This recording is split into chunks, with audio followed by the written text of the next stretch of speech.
Hi students, आज हम एक नया लेक्चर लेके आपके सामने हैं। मौसम काफ़ी अच्छा है आज, तो होपफुली आप सब घर पे बहुत अच्छे से होंगे। इस बार गर्मी भी थोड़ी कम पड़ी है। होपफुली ऐसा ही निकल जाए गर्मियों का सीज़न और आप घर पे खुश रहो। आज का बचा जो हमारा टॉपिक है that is resistance. Previous lecture में हमने डिस्कस किया था ओम्स लॉ, और Ohm's law was V was directly proportional to I and V is equal to RI, और इस R को हमने बोला था constant of proportionality and it is known as resistance of the conductor. Okay, so आज हम इस कांस्टेंट को डिस्कस करने वाले हैं। So resistance is what? It is opposition. Resistance is what?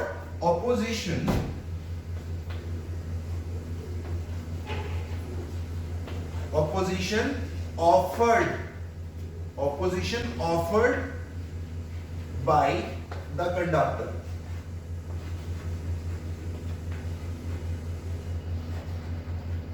to the flow of electric current या to the flow of charge,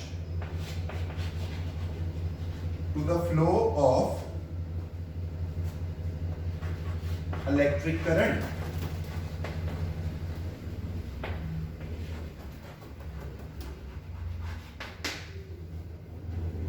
सो एक conductor जो करंट के फ्लो को अपोज करता है उसको बोला जाता है resistance. It is opposition offered by the conductor to the flow of electric current। Okay, so from Ohm's law we have stated what? V is equal to Ri। so from here we can हम R निकाल सकते हैं, transpose I to this side, so R is equal to V upon I। तो यहां से आपको दूसरी definition मिल जाएगी रेजिस्टेंस की। It is ratio of resistance of the conductor is defined as ratio, किस किस का रेशियो है? Potential difference across the ends of the conductor to the current flowing through it। So it is defined as ratio of potential difference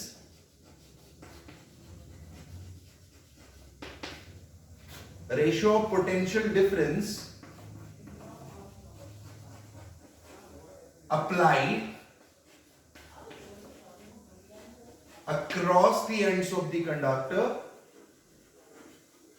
across the ends of the conductor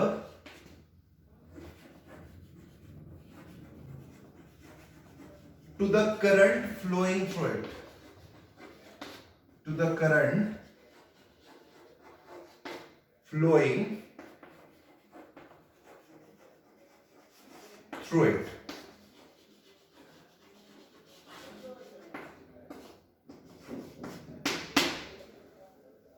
सो ये ratio यहां से definition से clear हो गया आपको। So main important चीज है कि ये अपोजिशन जो है ये किस वजह से होती है। करंट मींस चार्ज का फ्लो होना एक पर्टिकुलर डायरेक्शन में, मतलब चार्ज फ्लो हो रहा है तो उसको क्या चीज अपोज कर रही है, that is known as resistance. So अगर हम ध्यान से देखें, सो ये आपकी वायर बना लेते हैं।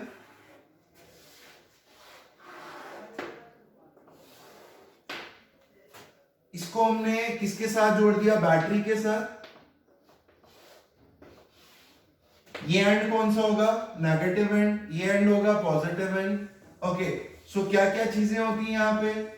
आपके पॉजिटिव ऑइंस ऑफ द कंडक्टर, और ये ऑइन बना, मतलब यहां से एक इलेक्ट्रॉन लूज हुआ, उस इलेक्ट्रॉन को हमने फ्री इलेक्ट्रॉन बोला।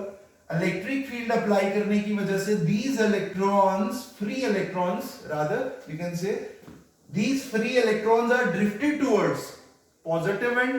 ठीक है, ये नेगेटिव है फ्री इलेक्ट्रॉन, और ये पॉजिटिव एंड की तरफ क्या होगा? ड्रिफ्ट होगा।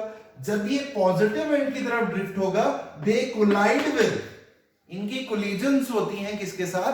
Positive ions of the conductor. So what is the cause of resistance?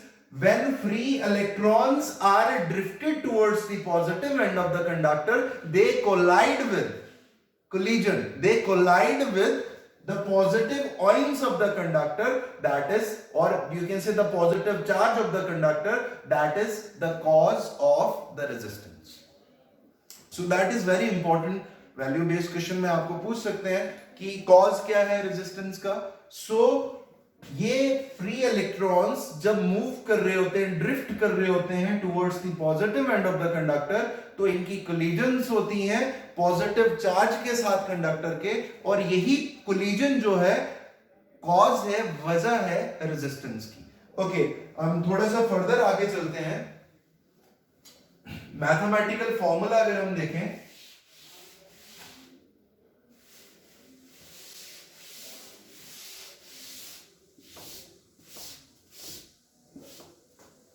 Mathematical अगर फॉर्मूला देखें हम, so R V upon I किसके इक्वल आया था मुझे? R is equal to V upon आई.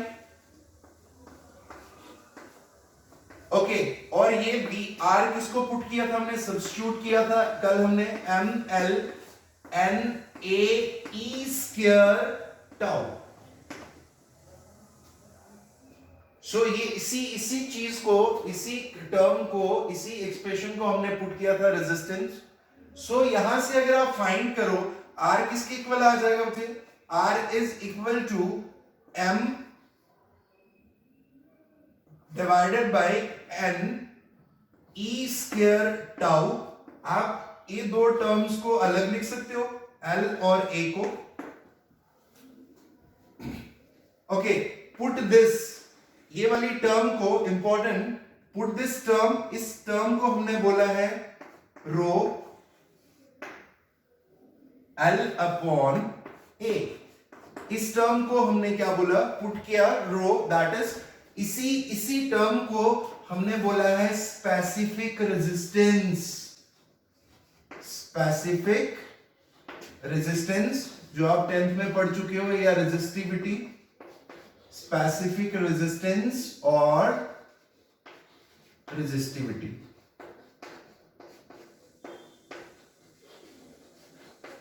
सो यहां से अगर आप देखो, रेजिस्टेंस ऑफ द कंडक्टर किस पे डिपेंड करता है? लेंथ ऑफ द कंडक्टर पे. जितनी ज्यादा लेंथ होगी उतना ज्यादा रेजिस्टेंस होगा. एरिया ऑफ क्रॉस सेक्शन, जितना ज्यादा एरिया ऑफ क्रॉस सेक्शन उतना कम रेजिस्टेंस. ओके, और what is this rho? This is nature of what? Material of the conductor. एक जो कंडक्टर है उसकी मटेरियल का नेचर क्या है, उस पर भी डिपेंड करेगा resistance.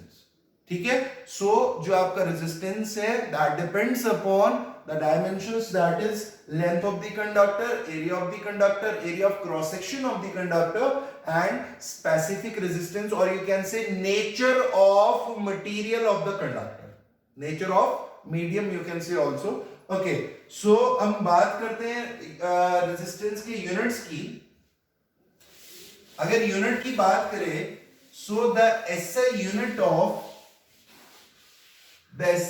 Of resistance is ohm. Resistance का एसआई यूनिट ओम है, ओम में मेजर करते हैं. सो इसका एक और साइन है, that is omega. You can write like this. So एक ही बात है, ये लिखा हो, ये लिखा हो, डजंट मैटर, आप दोनों में से कोई भी टर्म यूज कर सकते हो. अब ओम को अगर आप डिफाइन करो, सो ओम होता कितना है? सो resistance in terms we know this, R is equal to V upon I. in terms of units लिख लेते हैं इसको. in terms of units, R का unit 1 ohm equal to what is V? Potential difference. Potential difference का unit volt. So इसकी जगह in terms of unit हम क्या लिखेंगे? Volt divided by current. Current का unit ampere, so 1 ampere. How will you define resistance to be 1 ohm? Resistance of the conductor is said to be 1 ohm if 1 ampere of the current flows through the conductor against the potential difference of 1 volt. अगर 1 ampere current flow होगी against the potential difference of 1 volt, तो resistance of the conductor कितना होने वाला है? 1 ओम. Resistance, फिर से resistance of the conductor is said to be 1 ohm if 1 ampere of current flows through any cross section या flows through the conductor against the potential difference of 1 volt. Okay, अगर बात करें सीजीएस यूनिट की, तो CGS unit जो होगा इसका that is stat ओम. सो ये आपकी कन्वर्जन्स में आगे काम आता है, पूछ ले आपको अगर तो. Okay, so that was all about what your resistance. तो थोड़ी सी अगर हम बात करें रेजिस्टेंस की, तो फिर से एक थोड़ा सा छोटा सा ओवरव्यू मैं आपको देता हूं. What is resistance? It is opposition offered by the conductor to the flow of electric current. एक कंडक्टर कितना अपोज कर रहा है करंट को, उसको बोलेंगे कितना अपोजिशन होगी कंडक्टर की तरफ से करंट के फ्लो को, उसको बोला जाता है रेजिस्टेंस.